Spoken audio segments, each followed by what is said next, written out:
আলুটা ভেজে নিচ্ছি। আলু বেগুন দিয়ে যে চারাপোনা মাছ আমি নুন হলুদ মাখিয়ে রেখেছি।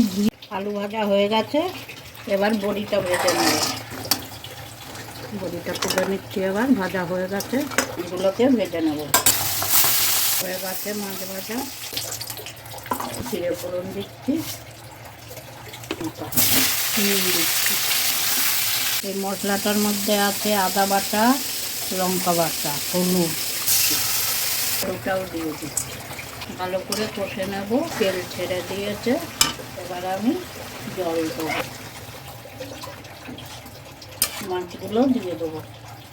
আমি ভাজা ধনে জিরে তেজপাতা গুঁড়ো করা দিয়ে দিচ্ছি, বড়িগুলোও দিয়ে একটু ঢাকা দেবো। হয়ে গেছে, এবার ঢাকনা খুলছি, ধনে পাতা দিয়ে দিচ্ছি।